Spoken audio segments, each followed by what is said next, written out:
Udah.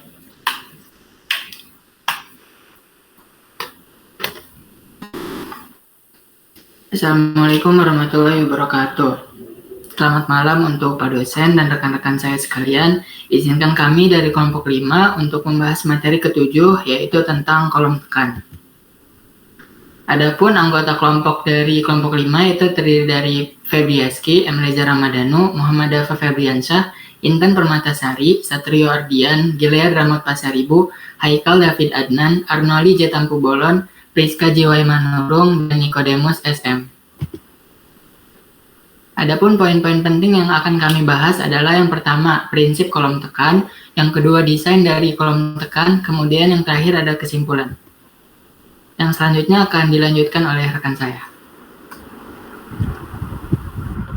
Kolom tekan. Kolom tekan atau tiang pancang merupakan struktur bawah bangunan yang dirancang untuk menahan beban vertikal. Kolom vertikal yang sering ditemukan dalam berbagai jenis bangunan seperti gedung, jembatan, dan struktur lainnya.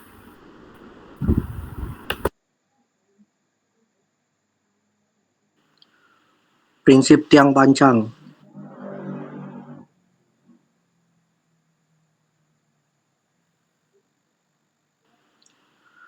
Transfer beban.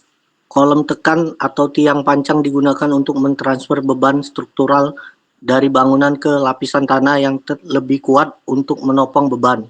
Beban tersebut berupa beban aksial dan beban lateral.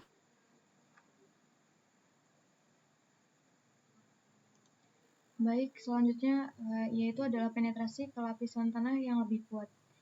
Yaitu adalah kolom tekan atau tiang pancang ditempatkan di dalam tanah hingga mencapai tanah dengan daya dukung yang memadai untuk menopang beban bangunan. Lalu lapisan tanah yang digunakan merupakan sebuah lapisan yang lebih padat atau memiliki parameter kuat geser tanah yang lebih baik daripada lapisan yang ada di atasnya.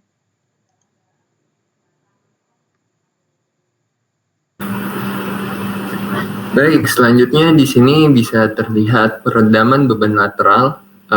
Kolom tekan atau dari tadi yang disebut sebagai tiang pancang, harapannya mampu membantu mengurangi beban lateral yang dihasilkan oleh gempa atau angin dan sebagainya dengan menyerap dan menyalurkan beban ke dalam tanah.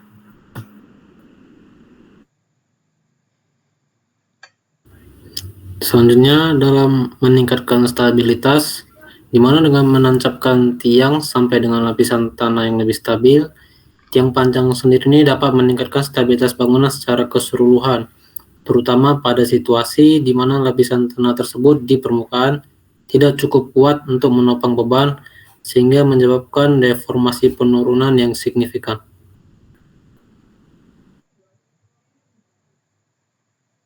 Baik, selanjutnya adalah pemilihan tiang dan material, di mana pemilihan jenis tiang pancang dan materialnya didasarkan pada karakteristik tanah yang ada di lokasi pemasangan tiang pancang, kemudian beban struktural, dan kondisi lingkungan setempat.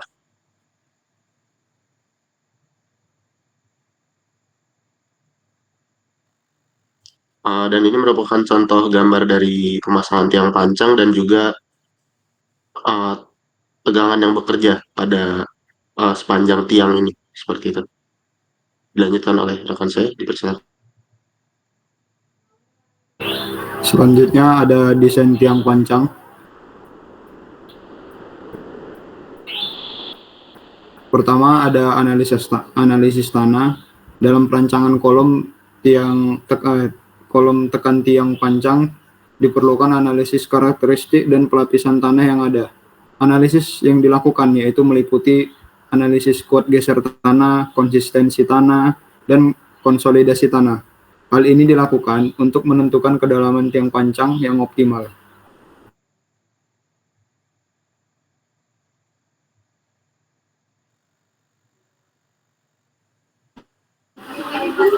Selanjutnya ada analisis beban struktural. Analisis beban dilakukan untuk menentukan beban apa saja yang akan ditahan oleh tiang pancang, yaitu berupa beban aksial atau beban hidup dan beban mati, dan beban lateral, yaitu berupa angin dan gempa.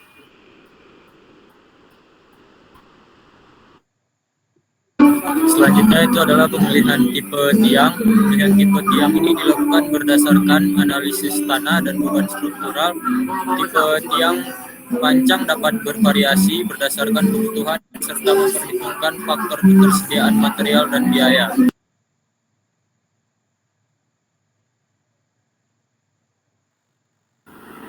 Selanjutnya yaitu ada dimensi tiang.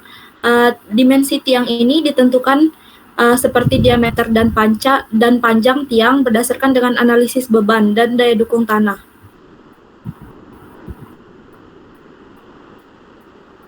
Oke, selanjutnya spasi antar tiang. Spasi antar tiang pancang akan memastikan distribusi beban secara merata dan menghindari gangguan antar tiang pancang.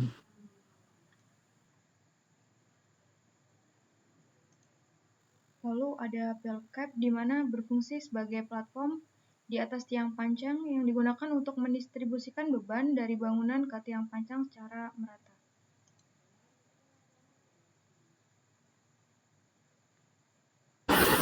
Jadi untuk kesimpulannya dari materi ketujuh ini, dalam mendesain suatu tiang pancang banyak hal yang perlu diperhatikan, mulai dari kondisi tanah, beban yang bekerja pada struktur bangunan, kedalaman tiang pancang, dan juga spasi antar tiang pancang.